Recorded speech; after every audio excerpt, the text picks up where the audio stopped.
Sawana Koko kita dah sampai. Aisyah Mia? Ya, saya. Ni ada parcel. Oh, sampai ke dalam orang hantar parcel.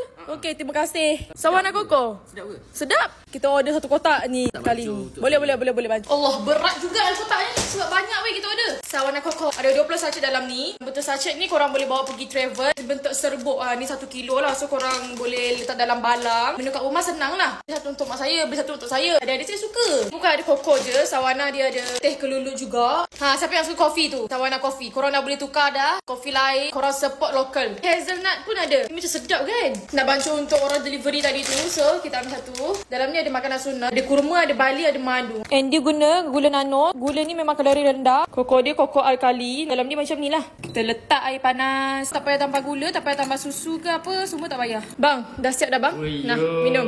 Alah, tak letih nak buat kerja macam ni. Ya, betul. Ini kalau abang pagi bangun, nak makan sarapan, minum ni je pun boleh. Sebab dia boleh mengenyangkan. Bismillah.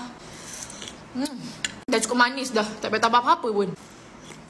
Kanak-kanak sampailah dewasa, satu keluarga boleh minum. Yang ada masalah sembelit tu pun memang sesuai lah untuk korang. Saya ada baca dia punya review lah kan, baru lepas bersalin. Dia kata minum ni susu dia banyak. Orang kata milk booster. Kenapa sikit ni? Tak apa ke share ni? Tak apalah. Abang tu minum saya punya air. Sedap. Tapi kan, Sawana Koko ni boleh buat apa lagi selain buat air? Kek batik. Selalu guna koko kan. So boleh tukar kepada Sawana Koko. Kek batik. Apa je buat sekarang? Boleh buat cheese cake juga. Boleh buat kek kuku. Buat puding, brownies. Macam-macam lah yang menggunakan koko. Siapa suka minum koko, tapi tak tahu nak tukar ke produk apa, tukar ke Sawana Koko. Korang kena support and terus support produk orang kita. Bukan support setengah jalan je. Support sampai bila-bila. Siapa lagi nak support produk orang kita kalau bukan kita kan? Jomlah kita tukar beramai-ramai. Bang, siapa minum habis ni? Tak tahu. Awak dengan saya je dalam rumah. Mesti awak.